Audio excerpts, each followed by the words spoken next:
अंक ज्यामिति प्रश्नावली नंबर 7.2 का 8वां प्रश्न हम लोग सॉल्व करने जा रहे हैं। इसके पहले सभी प्रश्नों को हमने सॉल्व कर दिया है। तो हमको दिया है यदि ए और बी क्रमशः ए का निर्देशांक दिया है -2, -2 है और बी का निर्देशांक दिया है 2, -4 हो तो बिंदु P के निर्देशांक ज्ञात कीजिए ताकि AP बराबर 3/7 AB हो और P रेखाखंड AB पर स्थित हो। इसका मतलब ये है कि जैसे मान लीजिए कि एक रेखाखंड है AB, A का निर्देशांक दिया है, A का निर्देशांक दिया है -2, -2 है और B का निर्देशांक 2, -4 है। कह रहे हैं P का निर्देशांक ज्ञात कीजिए। तो यहाँ पर जो एक तीसरा बिंदु P है,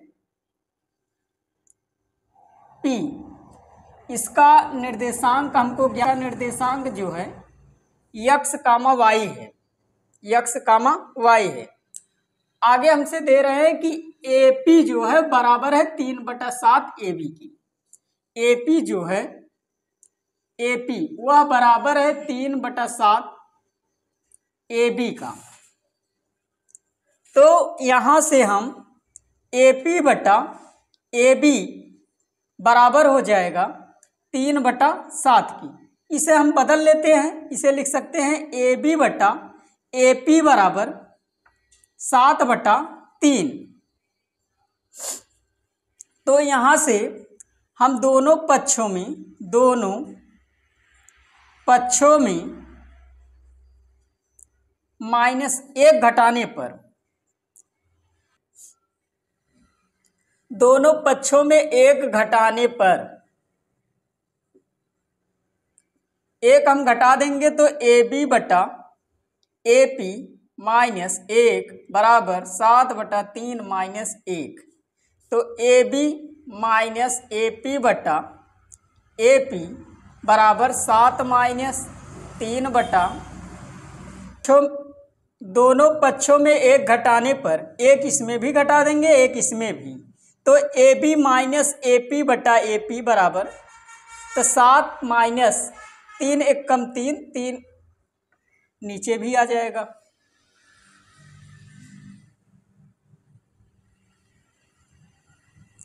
यहां से हम AB में AP घटाएंगे। यदि AB में AP हम घटाते हैं तो क्या मिलेगा हमको? BP।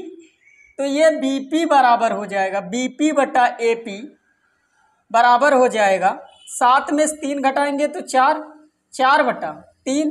तो इसे हम सीधा क्रम में लिख लेते हैं AP बटा BP बराबर 3/4। इसका मतलब ये निकल का है कि AP जो P बिंदु है यहाँ A से लेकर के P तक वह 3:4 के अनुपात में विभाजित कर रहा है।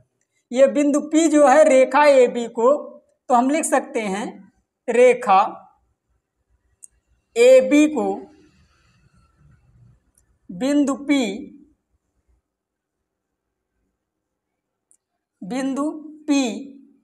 3:4 के अनुपात में, 3:4 के अनुपात में विभाजित करता है, विभाजित करता है। 3:4 के अनुपात में यह विभाजित करता है। तो हम विभाजन का सूत्र लगा सकते हैं। तो बिंदु P का निर्देशांक ज्ञात करने के लिए बिंदु P का निर्देशांक, P का निर्देशांक, बिंदु P का निर्देशांक का जो सूत्र होता है वही हम लगा देंगे, बराबर m1 x2 plus m2 x1 बटा m1 प्लस m2 कामा m1 y2 plus m2 y1 बटा m1 प्लस m2। इसी सूत्र का हम प्रयोग कर लेंगे। तो सूत्र इसमें हम मान लेते हैं कि ये m1 है और इसे मान लेते हैं ये m2 है। इसे x1 y1, इसे x2 y2 मान लेते हैं। तो यहाँ से m1 की वैल्यू कितना दिया है 3 और x2 की वैल्यू कितना दिया है 2 प्लस m2 की वैल्यू 4, x1 की वैल्यू -2 बटा m1 प्लस m2 3 प्लस 4 कामा m1 की वैल्यू कितना दिया है 3 दिया है, y2 की वैल्यू कितना दिया है -4 दिया है, m2 की वैल्यू कितना दिया है 4 दिया है।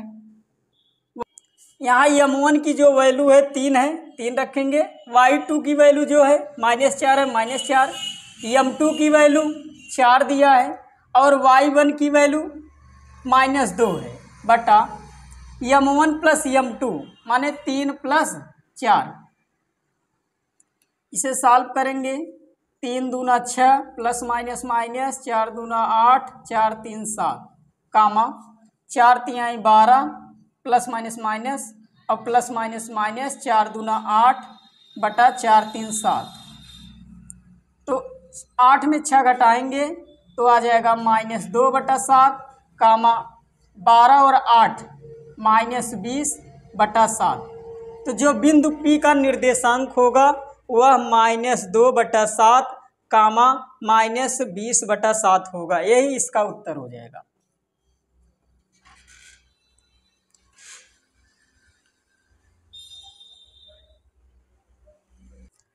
हमको 9वां प्रश्न दिया है कि बिंदुओं A का निर्देशांक -2, 2 और B का निर्देशांक 2, 8 को जोड़ने वाले रेखाखंड AB को 4 बराबर भागों में विभाजित करने वाले बिंदुओं के निर्देशांक ज्ञात कीजिए। मान लीजिए एक रेखा हमको दिया है जिसका A और B का निर्देशांक हमको दिया है, कितना दिया है -2, 2 है। B का निर्देशांक दिया है 2, 8 है। तो हमसे कह रहे हैं कि AB को 4 बराबर भागों में विभाजित किया गया है। तो हम AB को क्या करेंगे, पहले 4 बराबर भागों में विभाजित कर देते हैं। ये रहा, इसे मान लेते हैं कि ये P1 है, इसे मान लेते हैं ये P2 है, इसे मान लेते हैं ये P3 है। इसका निर्देशांक हमको ज्ञात करना है। P का निर्देशांक ज्ञात करना है, P2 का निर्देशांक ज्ञात करना है, P3 का निर्देशांक हमको ज्ञात करना है। तो इसके लिए हम क्या करेंगे, अगर AB को मध्य बिंदु की बात किया जाए तो ये क्या होगा, P2 इसका मध्य बिंदु होगा। जब हम इसका निर्देशांक ज्ञात कर लेंगे तो मध्य बिंदु का सूत्र लगा करके हम इसका निर्देशांक ज्ञात करेंगे। फिर इसके बाद हम क्या करेंगे, P2 के मध्य बिंदु का सूत्र लगा करके हम P1 का निर्देशांक ज्ञात कर लेंगे। फिर हम B और P2 का निर्देशांक का सूत्र का मध्य बिंदु का सूत्र का प्रयोग करके हम P3 का निर्देशांक का ज्ञात कर लेंगे। तो आइए हम पहले P2 का निर्देशांक ज्ञात करते हैं। P2 का निर्देशांक, P2 का निर्देशांक ज्ञात करने के लिए हम AB के मध्य बिंदु का सूत्र करेंगे। AB का मध्य बिंदु, तो इसका मतलब ये हो जाएगा x1 प्लस x2 बटा 2 कामा y1 प्लस y2 बटा 2। तो x1 की वैल्यू -2 दिया है और x2 की वैल्यू 2 दिया है बटा 2 कामा y1 की वैल्यू 2 है, y2 की वैल्यू 8 है। दोनों जोड़ देंगे, 2 में 2 घटाएंगे 0 बटा 2, 8 2 10 बटा 2 बराबर आ जाएगा 0,5, 0,5। यह किसका निर्देशांक हो गया, यह निर्देशांक हो गया बिंदु P2 का निर्देशांक। अब हम किसका निकाल लेंगे, P1 का निर्देशांक, P1 का निर्देशांक। तो P1 का निर्देशांक ज्ञात करने के लिए हम P2 का निर्देशांक लेंगे और A1 का, क्योंकि इसी के बीच में ये P1 स्थित है। तो इसे मान लेते हैं x1 y1, इसे मान लेते हैं x2 y2।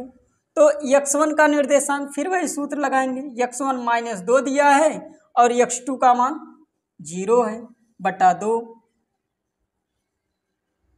फिर कामा 2, -5 माने 2 + 5 जोड़ करके 2 से हम भाग दे देंगे तो आ जाएगा 2 में 2 -2 में 0 घटाएंगे -2/2 कामा 5/2 तो आ जाएगा -2 में 2 घटाएंगे वो भाग देंगे तो कितना आ जाएगा -1 कामा 5/2।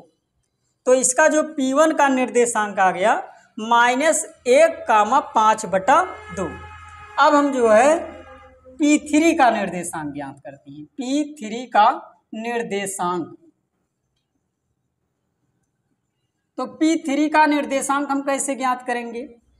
P2 का निर्देशांक हमको पता ही है, यहाँ पर निकाले हैं, और B का निर्देशांक हमको पता है, तो P2 का निर्देशांक हमको पता है, B का निर्देशांक ज्ञात है, तो ये मध्य बिंदु है ही, तो हम मध्य बिंदु का सूत्र लगा देंगे। तो P2 का निर्देशांक कितना है? यहाँ से 0,5 है, तो पहले हम 0 ले लेते हैं, फिर +2 ले लेते हैं पूरे का बटा 2, फिर 5 दिया है 5 लेंगे, प्लस फिर कितना दिया है 8 कर लेंगे बटा 2। अब 0 में 2 जोड़ेंगे तो 2 ही आएगा, 2/2 कामा 8 और 5 13/2, ये 2 से कट जाएगा तो 1 कामा 13/2 हो जाएगा। तो हमसे P2 का निर्देशांक हम ज्ञात के लिए, P1 का, P3 का, तो हमसे तीनों का निर्देशांक पूछ रहा था, तो हमने P1 का जो निर्देशांक ज्ञात किया है वह कितना है -1 कामा 5/2, P2 का निर्देशांक 0,5, P3 का निर्देशांक 1 कामा 13/2, और यही तीनों क्या हो जाएंगे? इसके उत्तर हो जाएंगे।